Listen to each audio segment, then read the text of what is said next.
주님께서 여러분과 함께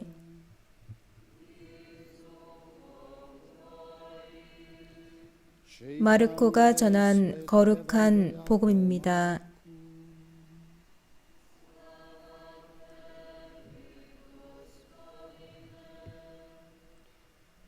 그 무렵 예수님께서는 회당에서 나오시어 야고보와 요한과 함께 곧바로 시몬과 안드레아의 집으로 가셨다.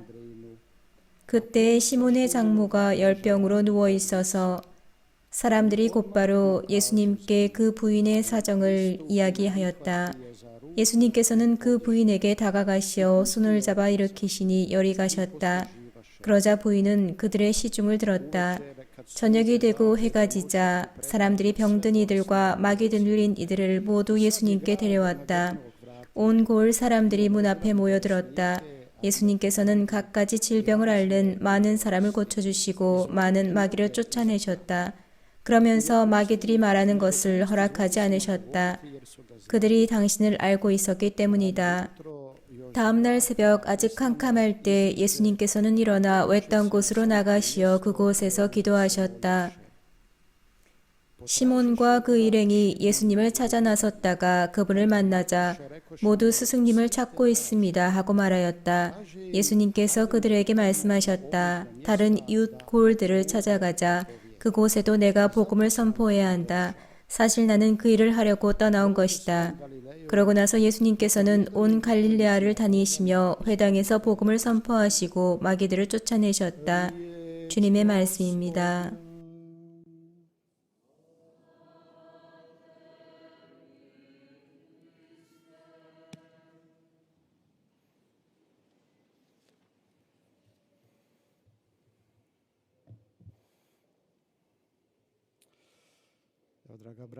사랑하는 형제자매 여러분, 오늘 우리에게 주어진 하느님 말씀은 묵상을 해보라고 우리를 초대합니다.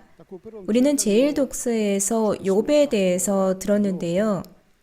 욥은 모든 면에서 하느님께 신실했던 사람이었는데 갑자기 심각한 병을 앓게 되고 또 이것에 대해서 어떤 타당한 이유도 찾을 수 없게 되었습니다.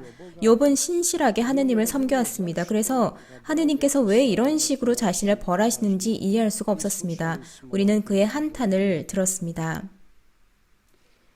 당연히 사람의 책임이 있는 고통과 아픔이 있고 그리고 이것은 죄의 결과입니다.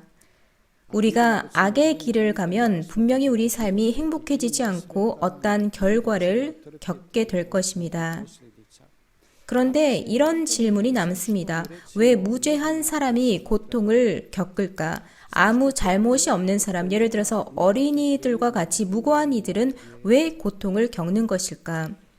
이 질문에 대한 이성적인 답은 없습니다. 상식적으로는 해석이 되지 않습니다. 이런 것은 신비로 남습니다. 악의 비밀이거나 부당함의 신비, 신학에서 부르듯이 미스테리움 이니퀴타티스, 악의 신비입니다. 우리는 이 비밀을 직면해야 되고 또 이 비밀과 공생할 줄 알아야 합니다. 악이라는 주제는 성경의 첫 장에 나옵니다. 아담과 하와 그리고 뱀이 등장하는 성경 내용은 모든 사람들이 알고 있습니다. 거기에서 악이 접근을 했고 그때부터 악은 인간의 역사를 따라오면서 동행합니다. 그렇기 때문에 우리 모두에게 인류의 구원자, 속죄자가 필요한 것입니다. 그분께서 오셨고 우리 가운데 사셨습니다. 오늘 복음은 예수님의 하루를 충실하게 전해줍니다. 베드로의 장모를 치유하신 기적을 기술하기에 앞서서 마르코 성인은 카파르나움 회당에서 더러운 영에 사로잡혔던 사람의 치유를 먼저 기술했습니다. 지난 주일의 복음이었던 이 내용을 기억해 봅시다.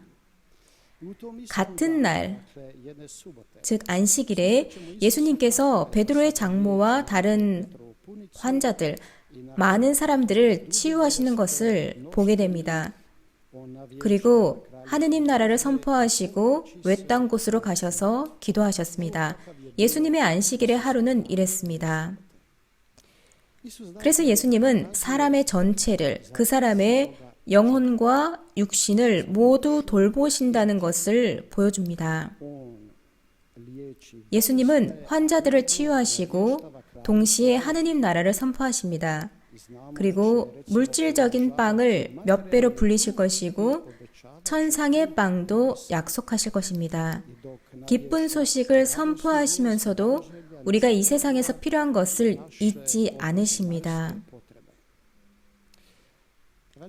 복음사가들이 대부분 그러는 것처럼 오늘 마르코 성인도 여러 가지 상세한 내용을 전해줍니다. 예수님께서 활동하신 정확한 장소와 시간을 언급하죠. 그런데 복음사가의 목적은 기자가 보도하는 식의 순서가 아닙니다. 이 모든 상세한 내용 안에 어떤 신학적인 의미가 있다는 것을 믿어야 합니다. 행간에 숨겨진 의미를 찾아내는 것은 우리의 몫입니다. 순서대로 따라가 봅시다. 예수님께서 그 집에 들어가셨을 때 시몬의 장모는 아팠습니다. 열병이 나서 침상에 있었습니다. 아마도 무더운 나라에서 잘 걸리는 어떠한 위험한 열병이었을 것입니다. 심각하게 아팠던 것이죠. 사람들은 지체 없이 곧바로 예수님께 알렸습니다. 상황이 위험했다는 것입니다.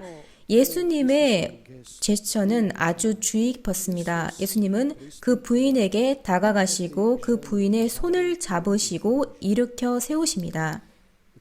정말로 예수님은 우리 나약함을 향해서 몸을 굽히시고 우리의 손을 당신 손으로 잡으십니다. 그리고 우리를 일으켜 세우십니다. 우리 나약함과 죄에서 벗어나서 일어나도록 하십니다. 이렇게 활동하시는 분은 예수님입니다. 우리는 그저 예수님이 우리를 구원하시는 것을 허락하고 당신 손으로 우리 손을 잡으시도록 두기만 하면 됩니다. 마르코 복음사가는 예수님께서 지체 없이 병든 이들에게 손대시는 것을 봅니다. 사실 예수님은 복음에서 사람들에게 자주 손을 대십니다. 앞을 못 보는 사람의 눈을 만지셨고 아이들을 안아 올리셨습니다. 또 심각한 금지사항을 위반하기도 하셨습니다. 즉 나병 환자의 손을 대시고 그의 손을 잡았습니다. 또 나으려고 낫기 위해서 예수님에게 손을 대려고 하는 환자들에게서 피하지 않으셨습니다. 예수님께는 모든 사람이 중요합니다. 예수님의 현존은 다른 현존과 다릅니다. 즉 예수님은 사람들과 직접 만나고 그들에게 손을 대고자 하셨습니다. 그들을 어루만지고자 하셨습니다. 예수님께서 베드로의 장모의 손을 잡아서 일으키셨을 때 마르코 성인이 일으킴을 뜻하는 단어를 사용한 것은 의미가 있습니다. 이 단어는 신약에서 예수님의 부활을 나타낼 때 자주 사용됩니다. 그래서 우리는 그리스도의 행동, 그리스도의 몸짓으로 단순한 육신의 치유 이상의 어떤 것을 가늠해 볼 수 있습니다. 이것은 그리스도께서 죽음을 이기고 부활하실 때 모든 인류를 위해서 이루려고 하시는 위대한 치유를 나타내는 표징입니다. 그리고 교회의 교부 중에 한 분이신 암브로시오 성인은 베드로의 장모가 앓고 있었던 그 열병은 우리의 인색과 시기, 교만을 상징한다고 하셨습니다. 그리고 예수님께서는 우리에게서 이러한 것들을 치유하시기를 원하십니다. 해가 지고 안식일이 끝나고 안식일과 관련된 모든 금기사항도 끝났을 때 사람들이 고을의 모든 병든 사람들과 마귀 들린 사람들을 예수님 앞으로 데리고 왔습니다. 온 고을 사람들이 문 앞에 모여든 광경을 상상해 볼 수 있습니다. 그 가운데 병든 이들도 있고 마귀 들린 사람들도 있었습니다. 마귀 들린 사람들을 예수님 앞으로 데리고 왔습니다. 온 고을 사람들이 문 앞에 모여든 광경을 상상해 볼 수 있습니다. 그 가운데 병든 이들도 있고 마귀 들린 사람들도 있었습니다. 온 고을 사람들이 문 앞에 모여든 광경을 상상해 볼 수 있습니다. 그 가운데 병든 이들도 있고 마귀 들린 사람들도 있었습니다. 우리가 들은 것처럼 그날 아침에 예수님은 회당에서 더러운 영이 들린 사람을 해방시켜 주셨습니다.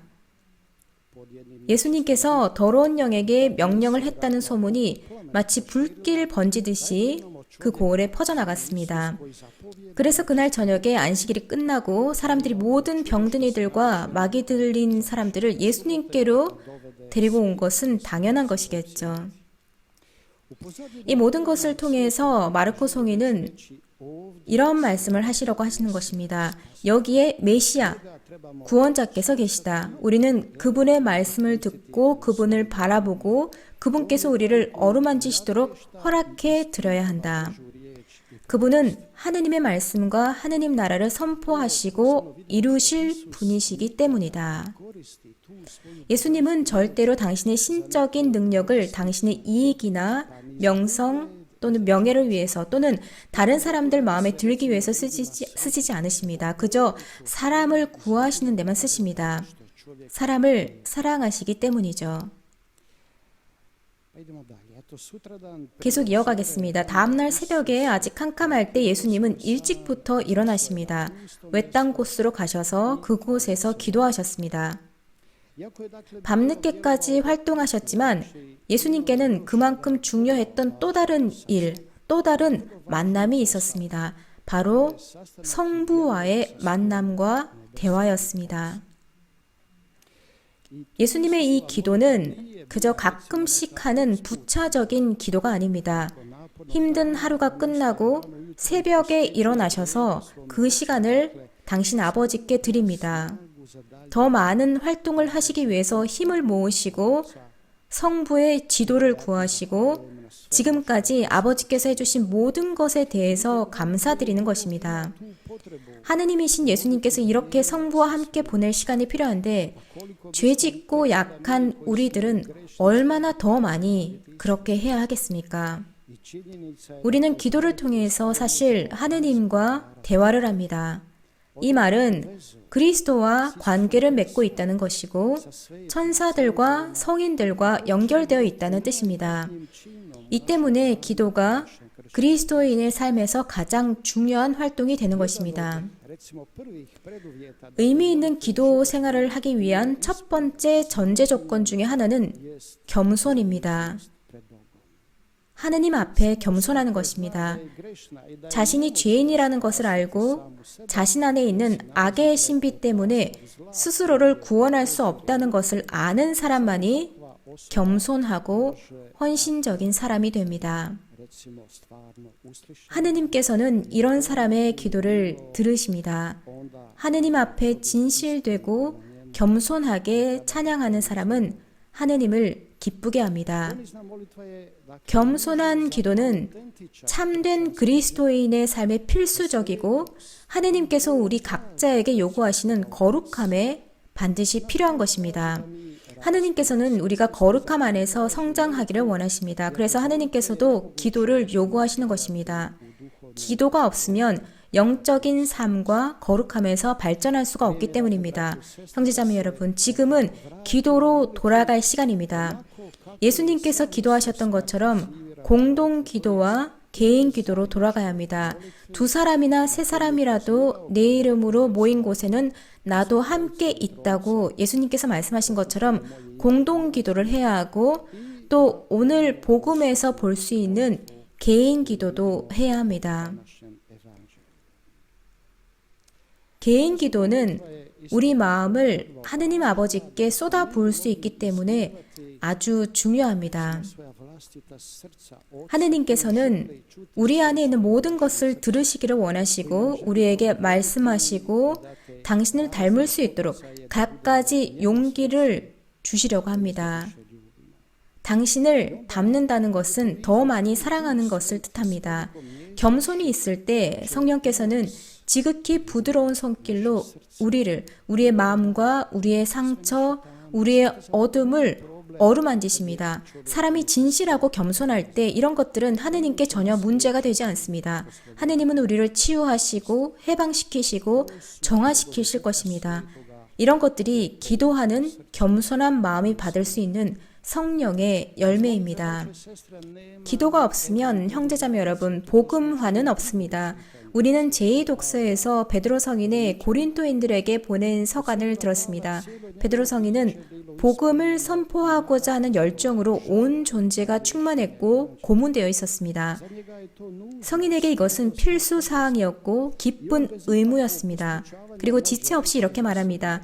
내가 복음을 선포하지 않는다면 나는 참으로 불행할 것입니다. 이렇게 말하는 이유는 복음은 믿는 사람이라면 누구에게나 구원을 가져다 주는 하느님의 힘이기 때문입니다. 로마서에 기록된 것처럼 말입니다. 베드로 성인은 그 힘으로 영혼과 육신이 가득 차 있었습니다. 부활하신 예수님을 만났을 때 그의 삶은 변화되었습니다. 그리고 그리스도와 일치하는 새로운 삶이 시작되었습니다. 이제는 하느님의 사랑과 교류하기를 원합니다. 그 사랑은 아직 그분을 모르는 사람들에게 예수님을 통해서 보여졌습니다. 베드로 성인은 예수님처럼 사랑에서 우러나와서 설교하기 시작합니다. 사람들이 가장 쉽게 알아볼 수 있는 것은 그 사람이 사람들에 대해서 느끼는 사랑입니다. 이웃을 내 몸같이 사랑한다는 것은 우리가 하느님을 진정으로 사랑한다는 표시이고 우리 이웃을 위해서 하느님께 기도한다는 표시입니다. 그렇기 때문에 예수님께서 말씀하신 것처럼 이 두 가지 계명은 서로 분리될 수 없습니다. 형제자매 여러분, 주님께서 복되신 동정 마리아 평화의 모의 정구로 우리 모두를 당신 사랑 안에서 쇄신시켜 주시고 또 열렬한 기도와 참 영성의 선물을 주시기를 청합니다. 아멘. 예수님과 성모님은 찬미 받으소서.